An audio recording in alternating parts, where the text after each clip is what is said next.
आप सभी का स्वागत है हमारे YouTube channel smart story teller में। आज के दिन हम HSC organisation of commerce and management subject का जो चैप्टर नंबर 1 है प्रिंसिपल्स ऑफ मैनेजमेंट, उसका एक sub topic Henri Fayol's administrative theory of management के बारे में सीखेंगे। हेनरी फेयोल की इस थियोरी ऑफ मैनेजमेंट को जानने से फेयोल कौन थे उसके बारे में हम जान लेते हैं। Henry Fayol started his career as a mining engineer in a French mining company and rose to the position of chief managing director. उन्होंने अपने करियर की शुरुआत एक फ्रेंच माइनिंग कंपनी में एज अ माइनिंग इंजीनियर की थी और उसी कंपनी में वे चीफ मैनेजिंग डायरेक्टर की पोजीशन तक पहुंचे। After conducting many experiments in observation in organization, Fayol proposed 14 principles of management. और इस दौरान उन्होंने काफी एक्सपेरिमेंट्स किए, काफी ऑब्जर्वेशन किए कि एम्प्लॉयज काम कैसे करते हैं, काम होता कैसे है कंपनी में, और उन्होंने 14 प्रिंसिपल्स को प्रपोज किया। और ये प्रिंसिपल हमको उनके famous book general and industrial administration में मिल जाते हैं। Due to his contribution in the development of managerial thoughts, he is called as the father of modern management. और उनके इस योगदान के कारण उन्हें फादर ऑफ मैनेजमेंट कहा गया।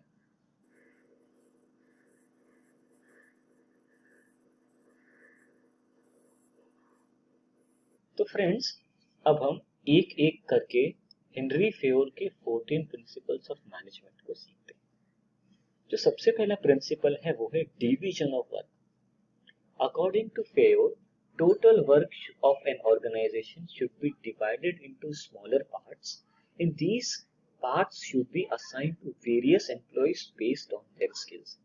फेयोल का ये मानना था कि किसी भी ऑर्गेनाइजेशन में जो टोटल वर्क है उसको छोटे छोटे पार्ट्स में डिवाइड करना चाहिए और इस छोटे छोटे पार्ट्स को एम्प्लॉय को असाइन करना चाहिए उन एम्प्लॉयज की स्किल्स के और एफिशिएंसीज के आधार पर। जैसे एग्जांपल मैं देना चाहूंगा पीटर इंग्लैंड का, एक काफी फेमस ब्रांड है जो शर्ट्स बनाता है, क्वालिटी शर्ट्स। उन्होंने क्या किया है, अपने पूरे शर्ट बनाने के प्रोसेस को अलग अलग ग्रुप्स में बांट दिया है। जैसे एक ग्रुप का काम है कॉलर बनाना, दूसरे ग्रुप का काम है बटन को स्टिच करना, तीसरे ग्रुप का काम है उसको पैकिंग करना। इससे क्या होता है, जो शर्ट की ओवरऑल क्वालिटी है वो इम्प्रूव हो जाती है, क्योंकि हर एक व्यक्ति जो एक्सपर्ट है वो अपने अपने हिस्से को एफिशिएंसी से निभा रहा है।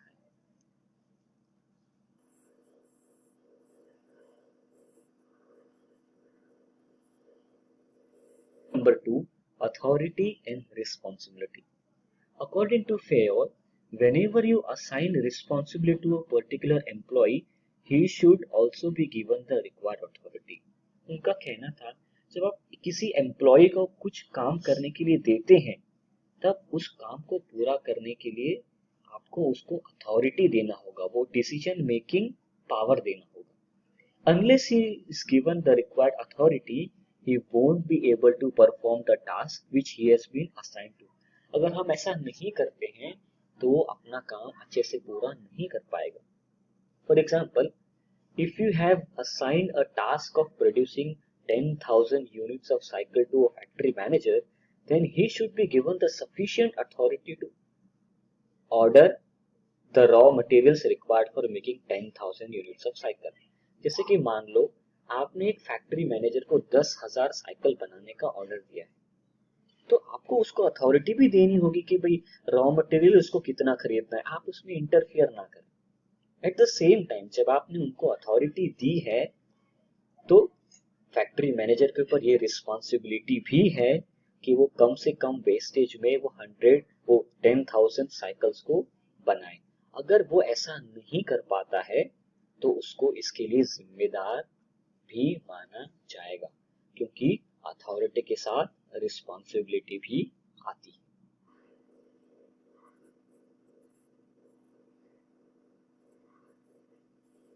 पर principle of discipline, maintaining proper discipline within the organisation is the responsibility of management. Organisation के अंदर प्रॉपर डिसिप्लिन मेंटेन हो रहा है या नहीं हो रहा है, ये जिम्मेदारी होती है मैनेजमेंट की।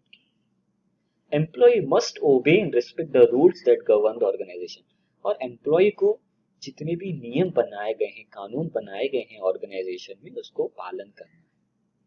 अगर ऐसा नहीं होता है तो गोल्स को अचीव करने में काफी दिक्कत होगी। एक एग्जांपल लेते हैं। Suppose management and labor union have entered into an agreement whereby the workers have agreed to put extra hours without any additional payment to revive the company out of loss. In return, the management has promised to increase the wage of the workers when its mission is accomplished. मान लो किसी एक organisation में labour ये agree करते हैं कि हम extra काम करेंगे, लेकिन उसके लिए एक्स्ट्रा पेमेंट नहीं मांगेंगे क्योंकि कंपनी को लॉस हो रहा है। उसके बदले मैनेजमेंट भी ये प्रॉमिस करता है कि यस, जब कंपनी ये लॉस भरपाई कर लेगा तो हम का एम्प्लॉइज का वेजेस, वर्कर्स का वेजेस बढ़ा करके देंगे। इसका मतलब क्या हुआ? Here the discipline when applied would mean that the worker and management both honour their commitment. यानी कि डिसिप्लिन सिर्फ वर्कर्स के लिए नहीं होता, डिसिप्लिन मैनेजमेंट भी के लिए भी होता है कि जो उन्होंने वादा किया है उसको पूरा कर।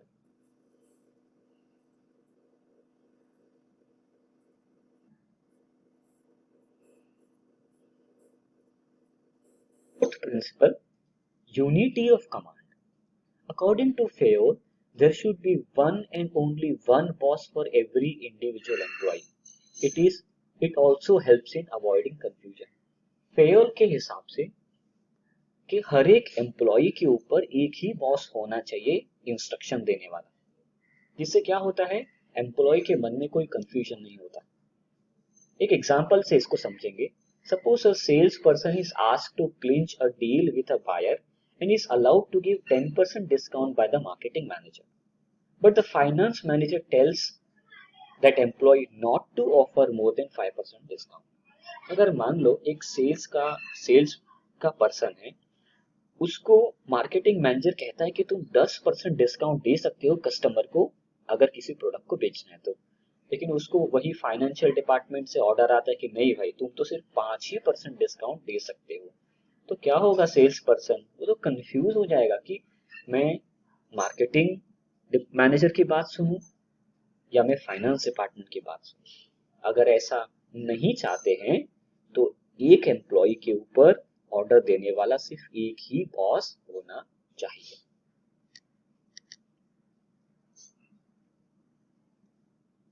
Principle number 5, unity of direction. According to this principle, each group in the organization should have same objective. The group should be directed by only one person using one plan. इस प्रिंसिपल के हिसाब से organisation में जितने भी groups होते हैं उन सभी ग्रुप का ऑब्जेक्टिव एक ही होना चाहिए, वो एक ही दिशा में आगे बढ़ने चाहिए। The group should have be directed by only one person using one plan. और वो जितने भी ग्रुप हैं, हर एक ग्रुप को डायरेक्शन देने वाला सिर्फ एक ही व्यक्ति होना चाहिए और उसका एक ही प्लान होना चाहिए। इससे क्या होता है, वो जो ग्रुप के जो एम्प्लॉय है उनके बीच में यूनिटी आती है, एक कोऑर्डिनेशन आता है। एक एग्जांपल के तौर पे हम उसको समझेंगे। मान लो किसी एक कंपनी को, ये कंपनी मोटरसाइकिल भी बनाती है और कार भी बनाती है, तो यानी कि उनके दो अलग अलग डिवीजन हैं। अब इन दोनों डिवीजन में अपना खुद का एक इंचार्ज होना चाहिए, उस इंचार्ज का अपना एक प्लान होना चाहिए और उसको मिलने वाले रिसोर्सेज भी अलग होने चाहिए, जिससे कोई भी वर्क ओवरलैप ना हो।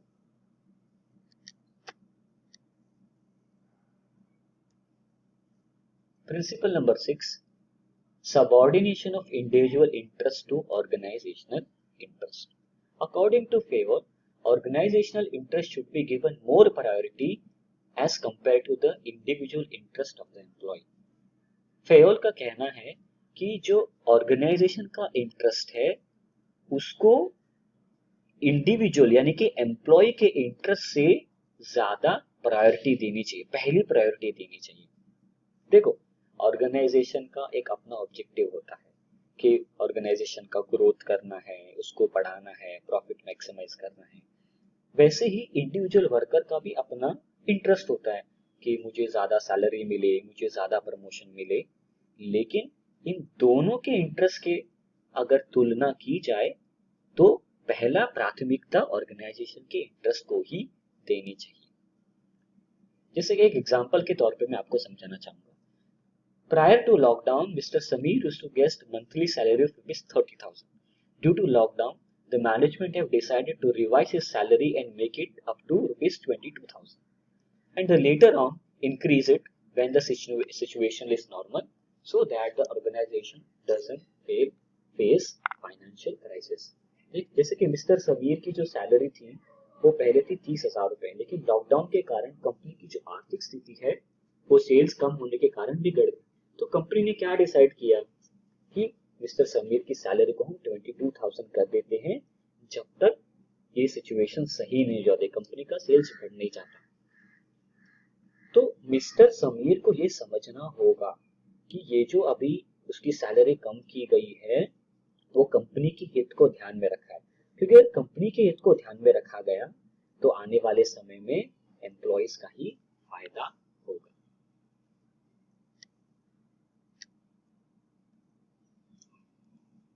Principle number 7, principle of centralization. Centralization is a situation in which top management retains the most of the decision-making authority. Centralization का अर्थ क्या है कि किसी भी बिजनेस ऑर्गेनाइजेशन के जो टॉप मैनेजमेंट है वो जो डिसीजन मेकिंग अथॉरिटी ज्यादातर अपने पास रखता है।